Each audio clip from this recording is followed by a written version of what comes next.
ये पेपर है और तुम्हारी कोई कॉपी का मैंने पेपर उठा लिया। दोनों रेक्टेंगुलर है, दोनों के एंगल्स क्या है 90 डिग्री है। बट ये क्या है, छोटा है, ये क्या है, बड़ा है।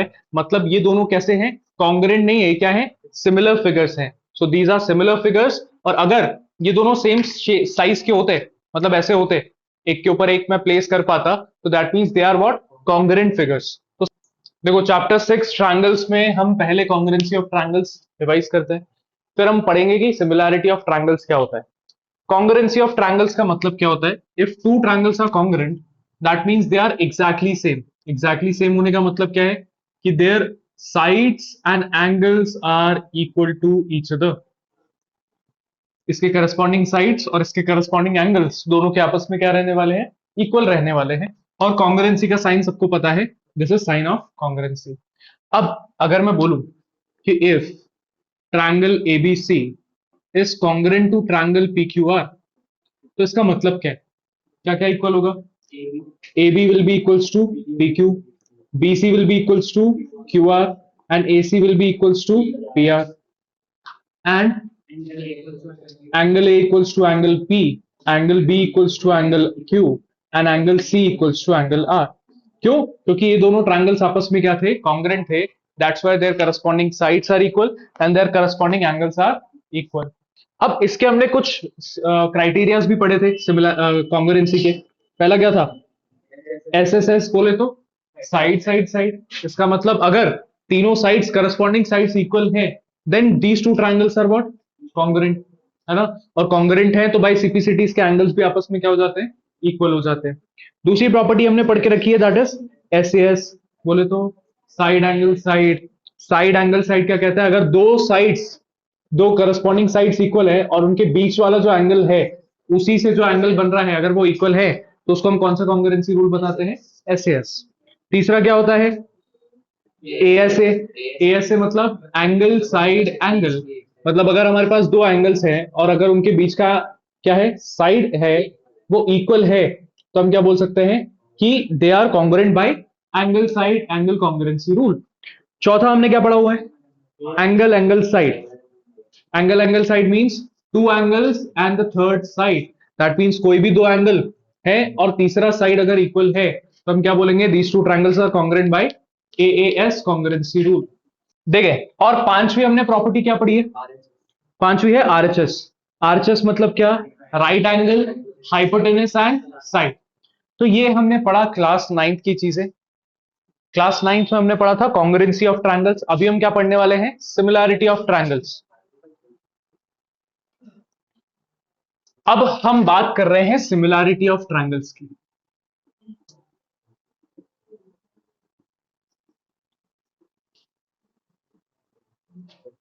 हमने कॉन्ग्रुएंसी ऑफ ट्रायंगल्स पढ़ा, अब हम बात कर रहे हैं सिमिलैरिटी ऑफ ट्रायंगल्स की। सबसे पहले मुझे बताओ कॉन्ग्रुएंट फिगर्स का मतलब क्या है, कनक खड़े हो जाओ, बताओ what are congruent figures. Congruent figures का मतलब क्या है, they must be exactly same. उनका शेप और साइज क्या होना चाहिए, सेम होना चाहिए। इसका मतलब सारे एंगल सारे साइड्स आपस में क्या होने चाहिए, सेम होने चाहिए, एग्जैक्टली इक्वल होने चाहिए। सिमिलर फिगर्स क्या होते हैं, सिमिलर फिगर्स मतलब क्या, सेम क्या होना चाहिए, उसका शेप सेम होना चाहिए और साइज क्या हो सकता है, डिफरेंट हो सकता है। फॉर एग्जाम्पल कि मेरे पास ये पेपर है ना, ये पेपर है और तुम्हारी कोई कॉपी का मैंने पेपर उठा लिया। दोनों रेक्टेंगुलर है, दोनों के एंगल्स क्या है 90 डिग्री है। बट ये क्या है, छोटा है, ये क्या है, बड़ा है। मतलब ये दोनों कैसे हैं, कॉन्ग्रुएंट नहीं है, ये क्या है, सिमिलर फिगर्स हैं। So these are similar figures. और अगर ये दोनों सेम साइज के होते, मतलब ऐसे होते, एक के ऊपर एक मैं प्लेस कर पाता, तो that means they are what, congruent figures. तो सिमिलर फिगर्स का साइज डिफरेंट हो सकता है, शेप क्या होना चाहिए, सेम होना चाहिए। अब शेप को आप सेम कैसे बना पाओगे, जब सारे एंगल्स क्या रखोगे, इक्वल रखोगे। क्या, शेप सेम कब बना पाएंगे, जब सारे एंगल्स क्या रहेंगे, इक्वल रहेंगे। तो सिमिलर फिगर्स का कंसेप्ट समझ में आ गया ना। फॉर एग्जाम्पल मैंने एक सर्कल बना दिया, ये दूसरा सर्कल बना दिया, ये रेडियस 3, रेडियस 6। क्या ये दोनों सिमिलर है, हाँ सिमिलर है। अगर मैं यहां पर ऐसा बना दूं, ये स्क्वायर है, ये भी एक स्क्वायर है, ये साइड 4 है, ये साइड 8 है, क्या सिमिलर है, ये सिमिलर है। Same shape but different size. Shape अगर सेम है, साइज अगर डिफरेंट है, then they are called similar figures. अब हमने देखा कि अगर दो ट्रायंगल्स कॉन्ग्रुएंट हैं तो सारी साइड्स और सारे एंगल्स आपस में क्या हो जाते हैं, इक्वल हो जाते हैं। बट अगर दो ट्रायंगल्स सिमिलर हैं तो क्या होता है वो समझते हैं।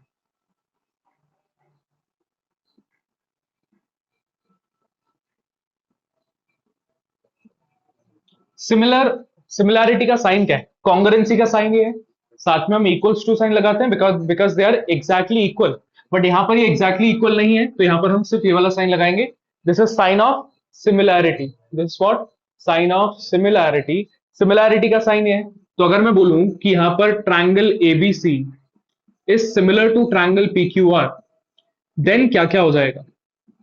यहां पर जैसे मैंने बोला कि ट्रायंगल एबीसी और पीक्यूआर अगर कॉन्ग्रुएंट है तो सारी साइड्स इक्वल हो गई और सारे एंगल्स इक्वल हो गए। बट अगर दो ट्रायंगल सिमिलर है तो क्या क्या होगा उसके बारे में बात करते हैं। सारे एंगल्स तो इक्वल हो जाएंगे, that means angle A will be equals to angle P, angle B is equals to angle Q, and angle C is equals to angle R. सारे एंगल्स तो इक्वल हो जाएंगे, क्यों, क्योंकि अगर आपको सेम शेप बनाना है तो आपको क्या करना पड़ेगा, सारे एंगल्स तो सेम रखने पड़ेंगे, है ना। एंगल्स मैंने सेम रख दिए। साइड्स क्या है, क्या साइड्स इक्वल है क्या, नहीं, एक फिगर छोटा है दूसरा फिगर बड़ा है, तो यहां पर साइड्स सेम नहीं होंगे, साइड्स इक्वल प्रोपोर्शन में होंगे। क्या, sides will be in equal proportion. इसका मतलब क्या, इसका side A B will be in proportion with P Q, इसका side B C will be in proportion with Q R, and इसका side A C will be in proportion with P R. तो यहां से मुझे ये पता चल रहा है कि if two triangles are similar then their angles must be equal and their sides must be in equal proportion, they are proportional, sides are proportional, angles are equal।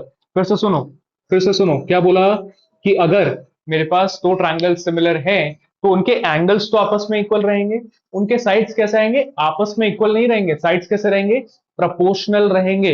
A B upon P Q, B C upon Q R और A C upon P R, ये सारे आपस में क्या हो जाएंगे, equal हो जाएंगे। क्लियर है कॉन्सेप्ट, समझ में आ गया। सिमिलर है तो क्या होगा, कॉन्ग्रुएंट है तो क्या होगा, कंफ्यूजन नहीं होना चाहिए। एंगल वाला पार्ट दोनों में कॉमन है बट साइड्स वाला पार्ट दोनों में डिफरेंट है। सिमिलर है तो sides are in proportion, congruent है तो साइड्स आर इक्वल। तो अब इक्वल वाली चीज हटा देना दिमाग से, अब सिमिलरिटी पढ़ रहे हैं हम, साइड्स कैसे आने वाली है, प्रपोर्शन में आने वाली है। क्लियर है, सब लोग हेडिंग डालेंगे सिमिलर, सिमिलैरिटी ऑफ ट्रायंगल्स, और मैं जो डेफिनेशन बोल रहा हूं वो लिखो।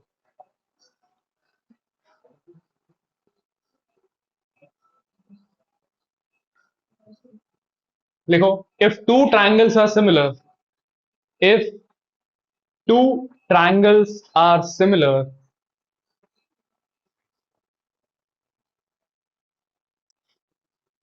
if two triangles are similar, then their corresponding, then their corresponding angles, then their corresponding angles are equal,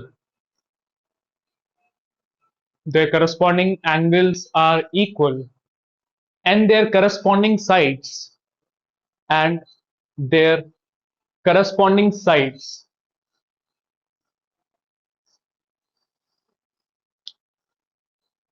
are proportional, are proportional। Proportional के बाद ब्रैकेट में लिख लेना इक्वल रेशियो या फिर इक्वल प्रोपोर्शनल। हाँ, ब्रैकेट में। प्रोपोर्शनल का मतलब क्या है कि वो इक्वल रेशियो में रहेंगे, इक्वल प्रोपोर्शन में रहने वाले हैं।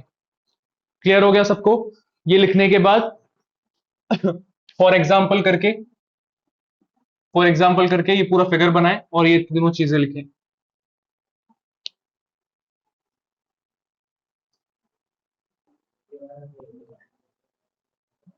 ध्यान देंगे सब लोग। अब सबको ये तो पता है कि अगर एंगल्स इक्वल हैं तो एंगल्स कैसे दिखाई देंगे, एंगल्स का आपके पास नंबर्स लिखे रहेंगे, आपको समझ में आ जाएगा एंगल्स इक्वल है। साइड्स प्रोपोर्शन में होने का मतलब क्या है, एक एग्जांपल लेते हैं, एबीसी और एक ट्रायंगल लिया मैंने पीक्यूआर।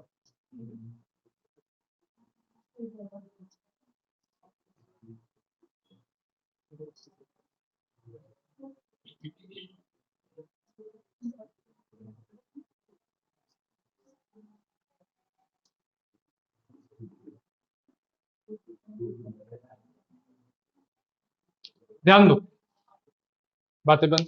यहां पर मैंने दो फिगर्स बनाए हैं। कोई मुझे आइडेंटिफाई करके बता सकता है whether these two are similar और नॉट? सिमिलर है क्या? सिमिलर होने के लिए साइड्स को प्रोपोर्शन में होना जरूरी है, और तीनों साइड्स को प्रोपोर्शन में होना पड़ेगा। क्या तीनों साइड्स प्रोपोर्शन में है क्या? प्रोपोर्शन मतलब आप किसको डिवाइड करके देखो, सेम वैल्यू मिल रही है। तीनों टाइम पे सेम वैल्यू मिलनी चाहिए। नहीं मिल रही, नहीं मिल रही। कौन कौन बोल रहा है सिमिलर है? कोई नहीं बोल रहा। एक, दो, तीन, चार, धीरे धीरे आ रहे हैं। नहीं है, सिमिलर है। कैसे बताओ?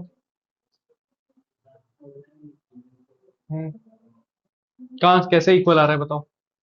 क्या डिवाइडेड बाय क्या किया?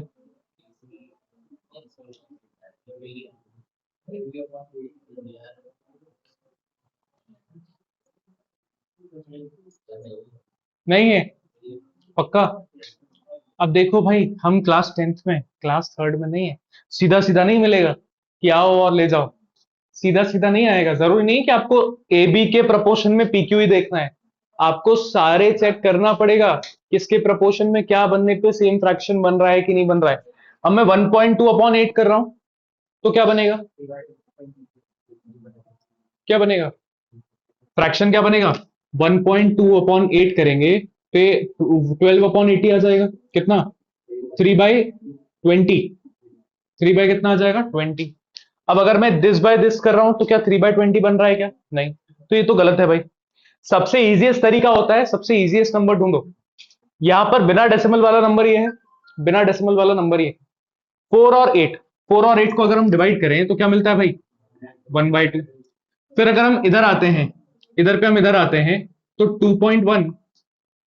इधर क्लॉकवाइज चल रहे हैं, इधर पे भी क्लॉकवाइज चलना पड़ेगा, है ना। इधर क्लॉकवाइज आ गए हम 4 से 2.1, इधर क्लॉकवाइज चलेंगे 4 से 8 से 4.2। डिवाइड करो, 21/42 कितना होता है? 1/2। क्लियर है? फिर हम क्लॉकवाइज चलेंगे यहां पर, फिर हम क्लॉकवाइज चलेंगे यहां पर। कितना आया? 1.2 डिवाइडेड बाय 2.4 क्या आ रहा है? 1/2। क्या प्रोपोर्शन इक्वल है तीनों का? यस। तो this means these two triangles are what? Similar. Clear हुआ? सीधा सीधा जरूरी नहीं है कि आपके पास सीधा सीधा गिवन हो, घुमा के भी फिगर देखना पड़ेगा आपको। सारी वैल्यूज चेक करनी पड़ेगी, किसके साथ प्रोपोर्शन बन रहा है, किसके साथ प्रोपोर्शन नहीं बन रहा है। अब यहां पर नेमिंग इंपॉर्टेंट है। यहां पर किसका प्रोपोर्शन बना? 4 क्या था मेरा? AC upon PQ। इधर 2.1 क्या था? BC अपॉन में PR। और इधर क्या बना मेरे पास? AB अपॉन में QR। अब मुझे बताओ, जो मैं नाम लिखता हूं कि triangle ABC is similar to triangle, क्या PQR लिख दूं क्या? PQR लिख दे क्या? नेमिंग कैसे दिया जाता है? According to conditions. कौन सा एंगल किसके इक्वल है, कौन सी साइड किसके प्रोपोर्शन में है। तो देखो, AB, AB से चालू कर रहे हैं ना हम, ये वाला ट्रायंगल AB से चालू कर रहे हैं, तो इसके नीचे क्या लिखा हुआ है? QR। तो QR से चालू कर दो, QRP। बट अब QR को आप RQ भी तो लिख सकते हो, क्या गलती हो सकती है? तो एक बार चेक कर लो, क्या BC के साथ क्या आना चाहिए? PR आना चाहिए। आ रहा है क्या RP? आ रहा है। AC के साथ क्या आना चाहिए? PQ आना चाहिए। आ रहा है क्या PQ? आ रहा है। इसका मतलब हमने नेमिंग क्या की है? सही की है। So ABC is similar to triangle QRP। PQR नहीं लिखना है। क्लियर है? समझ में आ गया नेमिंग कैसे करना है? नहीं समझ में आया? देखो भाई, नेमिंग फिर से समझते हैं। मुझे देखना है कौन किसके प्रपोर्शन में। AB के प्रपोर्शन में कौन आया बताओ? QR। BC के प्रपोर्शन में कौन आया बताओ? PR। और फिर AC के प्रपोर्शन में कौन आया? PQ। ये तो मैं इक्वल्स टू वाले साइन लगा रहा हूं तुम्हारे ध्यान में रखने के लिए कि कौन सा किसके प्रपोर्शन बना रहे हैं। इक्वल नहीं है, प्रपोर्शन में है। तो अगर मैं नेमिंग कर रहा हूं ABC, ऐसी, कहा सिंगल से कहां जा रहा हूं मैं? डबल टिक वाले पे जा रहा हूं। तो ABC अगर नेमिंग की, तो यहां से आप नेमिंग कैसे करोगे? QR और P। भाई जैसे यहां पे चालू कर रहे हैं आप, ABC, तो पहले सिंगल टिक फिर डबल टिक। यहाँ सिंगल टिक है आपके पास क्यू आर पी, तो Q R P triangle ABC is what, similar to triangle Q R P. समाप्त हो गया। क्लियर है। नेमिंग इसके अकॉर्डिंग देनी है, किसका प्रपोर्शन किसके साथ बन रहा है, एसी का प्रपोर्शन। देखो एसी का बन रहा है पीक्यू के साथ, यहां पर भी फर्स्ट थर्ड पे एसी है, इधर पे भी फर्स्ट थर्ड पे पीक्यू है। इसका मतलब आपने नेमिंग क्या करी है, सही करी। क्लियर है, समझ में आ गया, आगे बढ़ा जाए। ठीक है, अब क्योंकि आपने नेमिंग कर दी तो क्या एंगल्स कौन कौन से किसके इक्वल होंगे बता सकते हैं क्या? देखो नेमिंग सही करी तो आपका आधा काम यही हो जाएगा कि एंगल ए जो है वो एंगल क्यू के इक्वल, बी जो है आर के इक्वल, सी जो है वो पी के इक्वल। That's it. क्लियर है, आगे बढ़े। इतना सबको क्लियर है, सिमिलैरिटी होगा तो एंगल्स इक्वल होंगे, साइड्स प्रोपोर्शन में होगी। नेमिंग कैसे करनी है, ऐसे करनी है। आगे बढ़े, अब एक्सरसाइज 6.1 पे आ जाए सब लोग।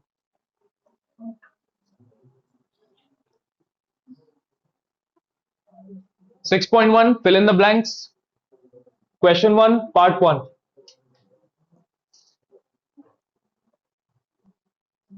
फर्स्ट पार्ट है all circles are dash congruent और सिमिलर। सिमिलर, क्योंकि सर्कल साइज बड़ा भी हो सकता है और छोटा भी हो सकता है, that's why all circles are similar. Second is all squares are similar, squares बड़े भी हो सकते हैं, स्क्वायर छोटे भी हो सकते हैं, बट एंगल सबका 90 डिग्री होता है, that's why they are similar. Third part क्या है, all triangles are, all dash triangles are similar. कौन से, इक्विलेटरल। क्यों आइसोसेलेस क्यों नहीं, उससे क्या फर्क पड़ता है, इक्वल टू की तो हम बात ही नहीं कर रहे हैं। साइड इक्वल होनी चाहिए क्या सिमिलैरिटी में, नहीं। इक्विलेटरल ट्रायंगल की तीनों साइड्स इक्वल होती हैं, तो उससे क्या फर्क पड़ता है, एंगल अलग होते हैं। इक्विलेटरल ट्रायंगल के सारे एंगल क्या रहते हैं, 60 डिग्री रहते हैं। अब किसी भी साइज का इक्विलेटरल ट्रायंगल बना लो, सारे एंगल्स क्या रहने वाले, 60 डिग्री। बट आइसोसेलेस ट्रायंगल की अगर आप साइज बढ़ाते जाओगे, एंगल्स लेंथ छोटी करोगे, तो आपके पास अलग अलग ट्रायंगल्स, अलग अलग एंगल्स आ सकते हैं। दैट्स वाई सिर्फ इक्विलेटरल ट्रायंगल्स ही क्या होंगे, सिमिलर होंगे। क्यों, क्योंकि अगर सिमिलर शेप बनाना है तो एंगल्स को हमेशा क्या रखना पड़ेगा, इक्वल रखना पड़ेगा। और इक्वल एंगल सिर्फ किसमें होते हैं, इक्विलेटरल ट्रायंगल में, that is 60 degree each. Next, two polygons of the same number of sides are similar. दो पॉलीगॉन सिमिलर कब होते हैं, if their corresponding angles are, their corresponding angles are equal and their corresponding sides are proportional। तो लिख लो भाई, their corresponding angles are equal first blank में, and their corresponding sides are proportional second blank में। their corresponding sides are proportional। Question number 2 part 1 बोला गया है, give two different examples of pair of similar figures. बोल रहे कोई भी दो सिमिलर फिगर बना दो। बनाओ भाई सब लोग अपनी अपनी कॉपी में कोई भी दो सिमिलर फिगर्स। दो सिमिलर फिगर्स बनाने, कैसे बनाओगे, इनमें से कोई एक बना लो। ये दोनों सिमिलर फिगर्स हैं, ये दोनों सिमिलर फिगर्स हैं, है ना। फिर सेकेंड पार्ट में क्या बोला गया है, non similar figures. Non similar figures मतलब एक सर्कल बना दो, एक ट्रायंगल बना दो, स्क्वायर बना दो, कुछ भी बना दो, दो अलग अलग फिगर्स बना दो, सिमिलर सेम शेप के ना दिखे, दीज आर नॉन सिमिलर। और फर्स्ट पार्ट में आपको बनाने हैं सिमिलर। बन गया, ठीक है। लास्ट क्वेश्चन, क्वेश्चन नंबर 3, बातें बंद।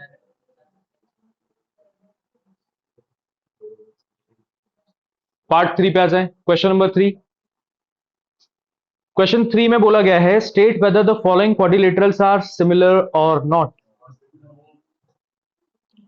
सिमिलर है या नहीं है, क्यों नहीं है भाई। आपके पास दिया हुआ है क्वेश्चन नंबर 3 में कि एक आपके पास ऐसा है कुछ with sides 1.5, 1.5, 1.5 and 1.5, and the other one is like this 1.5, 1.5, 1.5 and 1.5। 3 है, 3 है। सबका ध्यान यहां पर। अगर मैं पूछूं कि वेदर दीज टू आर, इनके साइड्स मुझे बताओ प्रोपोर्शन में है क्या, साइड्स तो प्रोपोर्शन में है ना। इसका 1.5 डिवाइडेड बाय 3 करूंगा तो क्या मिलेगा, क्या मिलेगा 1/2। इसका 1/5, 1.5 डिवाइडेड बाय 2 तो 1/2, 1/2, 1/2, मतलब सारी साइड्स तो क्या है, प्रोपोर्शन में है। बट मैंने बताया कि अगर आपको सिमिलर फिगर्स बनाने हैं, सबसे पहली शर्त ये होनी चाहिए कि उसके एंगल्स क्या होने चाहिए, सेम होने चाहिए। यहाँ पर एंगल्स 90 डिग्री है, क्या यहाँ पर 90 डिग्री है क्या, नहीं, that's why they are not similar. तो स्टेटमेंट लिखेंगे सब लोग क्वेश्चन नंबर 3 में। हाँ, रीजन क्या है शेप अलग होने का, कि उसके एंगल्स अलग है। स्टेटमेंट लिखेंगे क्वेश्चन नंबर 3 में, since since the corresponding angles since the corresponding angles of the given figures since the corresponding angles of the given figures are not same फिर से रिपीट कर रहा हूं, since the corresponding angles of the given figure are not same, therefore they are not similar, therefore they are not similar।